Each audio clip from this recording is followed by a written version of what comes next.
आम जनता है उन्होंने पोलिंग की थी, उनके समक्ष भी एक बड़ा विलंब हो गया था कि ऐसा कैसे संभव हो पाया। लोगों को देख करके आप ये अनुमान लगा सकते हैं कि चौधरी भूपेंद्र सिंह हुड्डा की ही जिम्मेवारी चीज के बनाए जाएंगे, क्योंकि उनके पक्ष में ही उनके अनुरूप टिकट और उम्मीदवार उतारे गए। फिर से हुड्डा सरकार, हुड्डा वगा भी हुड्डा वगा, तो इस तरह के कांग्रेस की आइडियोलॉजी तो कहीं चल ही नहीं रही है। हर जगह पे आप देखेंगे तो चौधरी भूपेंद्र सिंह हुड्डा चल रहे थे प्रचार। मोहनलाल बड़ौली के अंदर चरित्र का कहीं भी यूज पॉइंट हमें नहीं मिला। इसके पीछे का जो फैक्ट बताया जा रहा है वो ये बताया जा रहा है कि ये एक ऐसी पृष्ठभूमि से आते हैं जिसके अंदर आरएसएस के के अंदर गुण है। ये समाज को और इस तरह की कोई हरकत नहीं करेंगे। लोगों ने बीजेपी की रणनीति का लोहा माना और कांग्रेस को खुद एक घर के अंदर होने के कारण हार का एक ठिकरा फोड़ने का काम किया।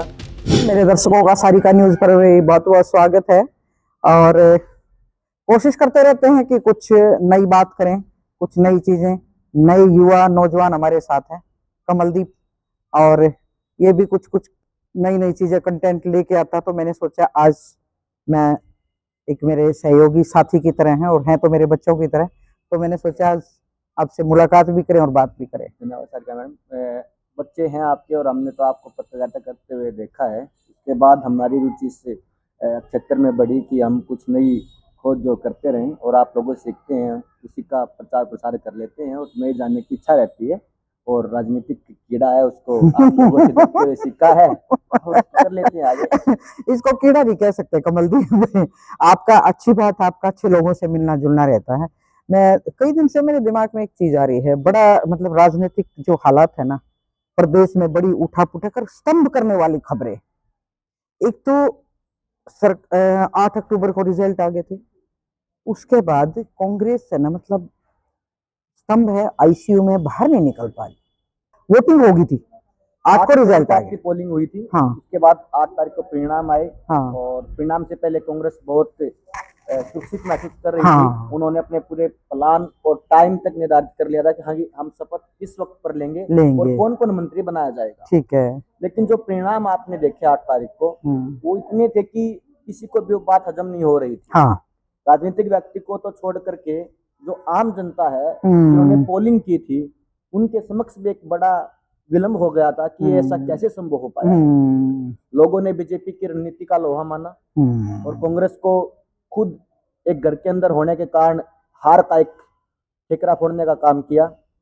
लेकिन कहीं न कहीं चुनाव शुरू हुआ, टिकटों का बंटवारा शुरू हुआ, लोगों के अंदर उत्साह था, पोलिंग का भी उत्साह था और एक नई कांग्रेस की सरकार लाने का भी उत्साह था लोगों के अंदर। किसी ने भी ये नहीं सोचा था हरियाणा के अंदर कि इस तरह के परिणाम आएंगे और कांग्रेस इतने बैकफुट पर चली जाएगी। हाँ। बीजेपी का ये अनुमान किसी ने भी नहीं लगाया था।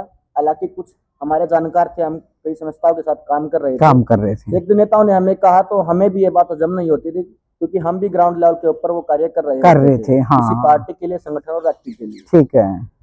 लेकिन जिस तरीके से कांग्रेस की टिकट आवंटित होती गई और डाउनफॉल होता शुरू हो गया। पर इस दौरान है कमलदीप, मेरी आपसे 2-3 बार बात हुई, आपने कहा कि भाई चलो अभी तो हवा तवा है, हो गया इनका जो कुछ। मैं मतलब लगातार जैसे जब भी किसी पॉलिटिकल लोगों से मिलना होता है तो बड़े मतलब इतने तीखे बोल, इतने तीखे हमले। एक छुट भैया नेता भी आजकल सलाह देने पे तुले हैं। एक आदमी की खुद बड़ौदा हल्का से 2 बार जमानत जब्त होगी और परसों वो बड़ी बहस लगा रहा कि हुड्डा को ये नहीं करना चाहिए था। वो मतलब पूरे सलाहकार बन रहे और हुड्डा बिल्कुल खामोश है, टेप लगा ली मुंह पे। इसका मुझे अब तक नहीं समझ आया। देखिए, ये जो पूरा चुनाव चला, हाँ, 2024 का चुनाव एक फ्री हैंड कैंपेनिंग के तौर पर दिया गया था। आपने देखा कि दीपेंद्र सिंह हुड्डा, चौधरी भूपेंद्र सिंह हुड्डा अपने निजी व्यक्तियों को टिकटें बांट रहे थे। आपने देखा कि परसेंटेज के हिसाब से 60% से अधिक टिकटें जो है हुड्डा फैमिली ने बांटी हैं। कुछ टिकटें जो हाईकमान ने दी, बाहर जोड़ो यात्रियों को दी 2 टिकटें। इस तरीके जो सेपरेशन किया गया था चौधरी भूपेंद्र सिंह हुड्डा के अनुकूल किया गया था। और ऐसी सीटें भी आपने देखी जो पुकलाना सीट थी, नारनौल सीट थी कि इसको देख करके आप ये अनुमान लगा सकते हैं कि चौधरी भूपेंद्र सिंह हुड्डा की ही जिम्मेवारी चीज के बनाए जाएंगे, क्योंकि उनके पक्ष में ही उनके अनुरूप टिकट और उम्मीदवार उतारे गए थे। कोई भी अगर शेड्यूल तैयार हो रहा था उस वक्त पर, कहीं स्टार प्रचार की नीड होती थी, जरूरत होती थी, तो वो चौधरी भूपेंद्र सिंह हुड्डा या दीपेंद्र सिंह हुड्डा के जो पोर्टफोलियोज की टीम होती थी, जो प्रचार की टीम होती थी, वो कैंडिडेट के पास जाकर के डिमांड लेकर वापस आती थी और वो अपने आप शेड्यूल करते थे। अच्छा।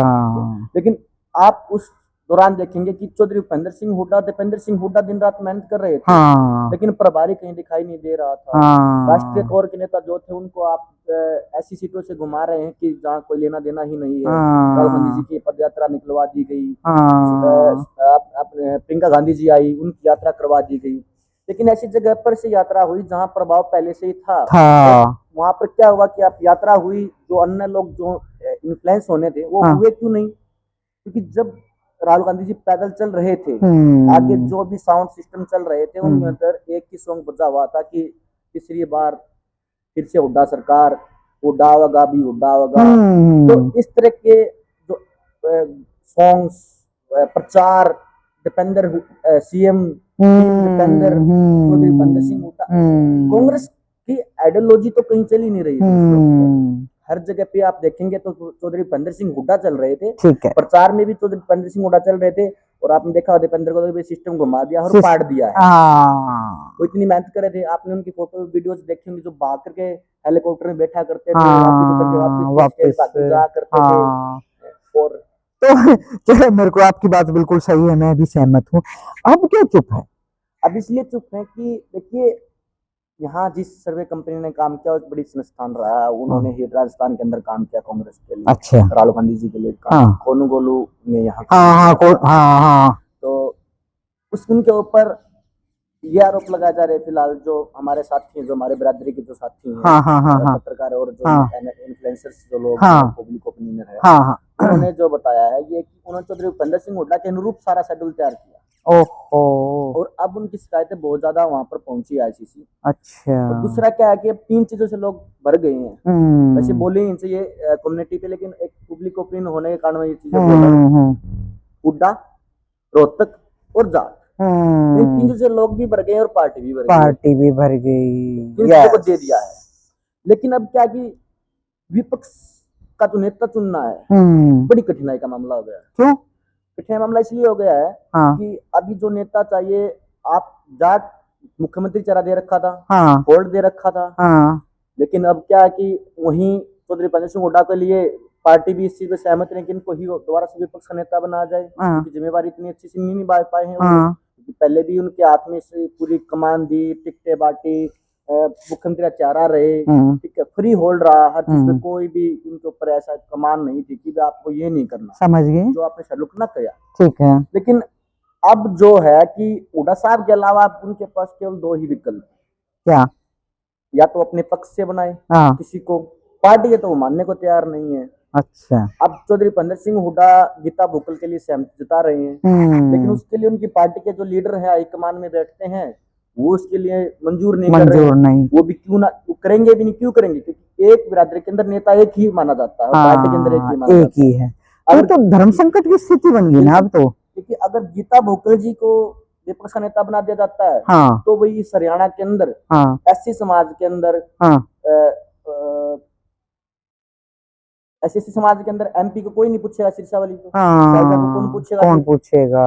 अगर एक समाज में 2 लोग तो गुट बट जाएंगे और कोई नेता नहीं रहेगा उस समाज का, उस पार्टी से। चौधरी भूपेंद्र सिंह हुड्डा भी ये नहीं चाहते कि भाई मेरे पास विपक्ष जाए, विपक्ष का नेता का जो पद है उसको लेके कोठी पे भी नोटिस आ चुके हैं, अब उनको किराया भरना पड़ रहा है। और ये एक सरकार भी अपना हैवीपना दिखा रही है, एक कैडर को तोड़ने के लिए हम सर्व समिति को मानते हैं। मतलब इस ये जो विपक्ष का नेता बनने के लिए फिलहाल तो बीजेपी की नजर भी इस पे है, तोड़ने के लिए। मतलब सरकार उनकी बहुमत में है, लेकिन नजर विपक्ष के लीडर पे बनाने पे है। तीसरा क्या है कि एक चीज पे सहमति बन रही है, लेकिन वहाँ कहीं ना कहीं पीछे हटने का काम हो रहा है। कैसे? अशोक अरोड़ा जी थानेसर से विधायक, और पूर्व में इनेलो के बड़े पंजाबी नेता भी माने जाते हैं, नेता भी है, सर्व नेता उनको कहा जाता है, क्योंकि वो एक संगठन के अंदर बड़े अच्छे संगठन में उन्होंने काम किया, जिस संगठन के पूरे देश के अंदर पार्टी थी, जो उसका संविधान अनुशासन बड़ा होता था। लेकिन अनुशासन के कारण उन लोगों ने अपने परिवार को भी अलग कर दिया, ये लोग वोटिंग कर रहे हैं, पार्टी के तो कार्यकर्ता और अच्छे समर्थक नहीं हो सकते। ठीक है। उस पार्टी से वो संबंध रखते हैं। अच्छे नेता हैं, बोलने का अच्छा उनका अपना एक अनुभव है और उसके साथ में नॉलेज भी बड़ी अच्छी है, उनको सामाजिक राजनीतिक संगठन को जानते हैं। और एक इस एरिया की चौधर को थोड़ा सा अगर आप डाइवर्ट भी समझ गए तो उस चीज को आप उस जीटी रोड है वहां जाने के लिए आप अगर राजी हो जाए तो वहां पे सहमति बन रही है। शैलजा को इससे कोई दिक्कत नहीं है। अच्छा, वो भी चाहते कि कॉमन मैन। हाँ, तो फिर बन जाएगी बात, लगता है कि मुझे अगर उपेंद्र सिंह हुड्डा नहीं, कब तक उम्मीद लग रही है? अभी दिल्ली के इलेक्शन है मेरे ख्याल में, मुझे लगता है तो चलते रहते मैडम। ये क्या है कि अब कभी भी कोई हमने चुनाव हारा, मान लो राजस्थान हारा या कहीं भी हमने मध्य प्रदेश हारा, जहाँ भी छत्तीसगढ़, जहाँ सरकारें बन रही थी, जहाँ चुनाव आ रहे हैं, इलेक्शन आते रहते हैं, काम वही रहता है। लेकिन अभी अनुमान ये लगा जा रहा है कि केसी वेणुगोपाल जी का कार्यकाल खत्म होने वाला। अब वहाँ की तलाश शुरू हो चुकी है। वहाँ के लिए हमारा एक बड़ी बात कांग्रेस के लिए कि हरियाणा के नेता का भी उसमें नाम चला हुआ। अच्छा, कुमारी शैलजा मैडम और राजस्थान से गहलोत जी का नाम उनको संगठन के लिए वहां बनाया जा सकता है। अगर मैडम को वहां बनाया जाएगा तो यहाँ थोड़ा सा फ्री स्पेस हो जाएगा, उनका जो है बड़ा हो जाएगा। तो उनकी संगठन के अंदर पहले भी पैठ है, लेकिन इतनी अब चुनाव के बाद कम हो गई है। ठीक है, तो उसको अनुरूप करने के लिए उसके बाद माना जा सकता है कि नया कोई पोर्टफोलियो जाएगा, काम होएगा, वर्क होएगा, तो ही आपको विपक्ष का नेता मिल पाएगा। बिल्कुल, ये तो थी भाई कांग्रेस की बात, क्योंकि हम जो सुनते हैं ना लगातार उसकी पे चर्चा थी। अब बीजेपी आ जाते, छोटी सी बात, जो कुछ घटनाक्रम घट रहा है प्रदेश के अध्यक्ष पे मोहनलाल बड़ोली, लोग बड़े हैरान हैं। और मैं आज एक सुबह खबर पढ़ रही थी कि उन्होंने एक मीटिंग में हिस्सा लिया। लोग ये उम्मीद लगा रहे हैं कि उनको रिजाइन देना चाहिए। अनिल विज ने भी कह दी, ना तो वो मामले को स्पष्ट कर रहे, ना उसको दबाया जा रहा है, ना उसको खुला छोड़ा जा रहा है। लोगों में चर्चा है और ये जानने की कसक होती है कि भैया बीजेपी का मामला है क्या। ये देखिए मैडम, वैसे बीजेपी बहुत अनुशासित पार्टी है। हाँ, लेकिन फिलहाल 2 ऐसे कांड हुए हैं। हाँ, जिसमें हम अनुमान नहीं लगा सकते। तो दिल्ली के अंदर ऐसी भाषा का प्रयोग करना, हाँ, चुनाव के बाद भी उनके ऊपर कोई एक्शन नहीं लिया गया। और चुनाव के अंदर प्रचार भी कर रहे हैं और उनको स्टार प्रचारक के तौर पे उतारा गया। हाँ, गालीबाज तो अक्सर स्टार प्रचारक होते हैं बीजेपी में। दूसरा नंबर पर अगर हम मोहनलाल बड़ोली जी की बात करें, हमने बहुत सारे लोगों से बातचीत की और उससे पहले भी हमारी कई बार बातचीत उनसे हुई है। व्यक्तित्व के रूप में इस तरह की उनके झलकियां नहीं दिखती। मैंने भी नहीं देखी, कभी नहीं देखी, क्योंकि उनके लिए जो आज हम कैंपेनिंग्स देख रहे हैं सोशल मीडिया के ऊपर, लोग करे वी आर विद द और प्रेसिडेंट। हाँ, मेरा अध्यक्ष मेरा स्वाभिमान, बिल्कुल बिल्कुल। और लोगों से हमने जितनी जानकारी जुटाने की कोशिश की, मोहनलाल बड़ोली के अंदर चरित्र का कहीं भी लूज पॉइंट हमें नहीं मिला। उसके पीछे का जो फैक्ट बताया जा रहा है वो ये बताया जा रहा है कि ये एक ऐसी पृष्ठभूमि से आते हैं जिसके अंदर आरएसएस के इनके अंदर गुण है। ये समाज को और इस तरह की कोई हरकत नहीं करेंगे, क्योंकि इसके पीछे का फैक्ट दिया जा रहा है कि बचपन से ही एक स्वयं सेवक रहे हैं। लेकिन खुद एक बात मुझे कमलदीप समझ में नहीं आ रही, ठीक आप वाली बात से मैं सहमत हूँ, उनको खुद कैमरे पे आके ये चीजें बोलनी तो ज्यादा स्पष्ट, ज्यादा अच्छा नहीं रहेगा? अभी उन्होंने कुछ 2 दिन पहले बोला भी होगा, मैंने एक आर्टिकल डाला द वायर पे। उन्होंने आर्टिकल लिखा हुआ था द वायर वेबसाइट पे, बहुत फेमस वेबसाइट। हाँ, द वायर मैं देखती हूँ कई बार। उस पे तो उनका आर्टिकल आया हुआ था कि उन्होंने कहा था कि ऐसा कोई घटनाक्रम नहीं हुआ था, हम गए जरूर थे, लेकिन इस तरह की कोई भी चर्चा और इस तरह का कोई भी घटनाक्रम हुआ नहीं हुआ था। लेकिन ये राजनीति है, इसके अंदर वो कहते हैं कि भाई जिसके घर कांच के होते हैं दूसरों के घरों पर पत्थर नहीं फेंका। बिल्कुल, राजनीति में तो ये है। देखो एक बात है कमलदीप, मतलब पॉलिटिक्स में ना, जो भी राजनीति करता है बड़े लेवल पे, उसका जीवन बिल्कुल सार्वजनिक हो जाता, आर पार वही आपके शीशे के घर हो जाते हैं। पर फिर भी कुछ ना कुछ जो भी है वो स्पष्ट होनी चाहिए और लोग उम्मीद करते हैं, क्योंकि वो इस पद पे बैठे हैं, पूरा संगठन उनके ऊपर टिका हुआ। देखिए मैडम, अभी आपने मेरे को बताया कि उन्होंने एक मीटिंग के अंदर हिस्सा लिया।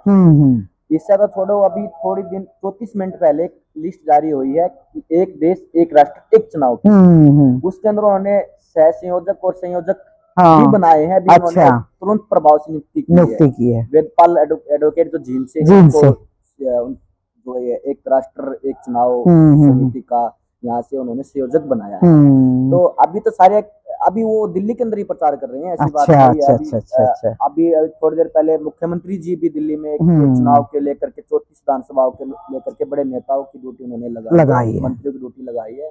जो हारे हुए मंत्री हैं उनको भी उन्होंने अभी कहा है हरियाणा भवन के अंदर। अभी ये है कि हम इसके ऊपर कोई देखिए सबके सामने आज FIR है, हाँ, लेकिन कितनी पुष्टि है ये अभी हम अभी नहीं कर सकते, मैं तो कितने भी नहीं कर रहे, हम तो ट्रायल होने के बाद ये बाद ही होती हैं। लेकिन व्यक्तित्व के आधार पर कहें तो ऐसा संभवतः लोगों के अनुसार और हमारे व्यक्तित्व के हमने जितना उनको देखा, हाँ भी देखते लंबे टाइम से, तो अच्छे इंसान ही। मैं किशन सिंह सांगवान जब इलेक्शन लड़ते थे, मैं बड़ोली जी को कम से कम 25 साल से जानती, बहुत बार मिलना, हमेशा बड़े आदर से सम्मान से मिलते हैं। खैर चलो घटनाएं घट जाती है और वो चीजें निकल के आए। तो कमलदीप बहुत बहुत शुक्रिया जो वक्त निकाल के हमारे साथ आए।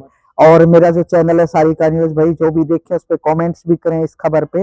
हालांकि अभी शुरुआत की है, लेकिन छोटे से बड़े हो जाते हैं। मैं वैसे तो सत्य खबर पे करती हूँ काम, लेकिन कभी कभी जब मुझे अपने मन की बात करनी हो और अपने हिसाब से जो लोग चैनल पे बैठ के जो मुझे मतलब मेरे क्वेश्चन होते हैं, उनकी मुझे संतुष्टि मिलती है बात करके कि दूसरे के से भी जो विचार हैं वो निकल के आए। तो आज कमलदीप से ना बहुत होशियार है, ये बहुत इंटेलिजेंट है। एक आधे मुद्दे पे फिर किसी दिन मुलाकात करेंगे। गोहाना से सारिका की रिपोर्ट। नमस्कार।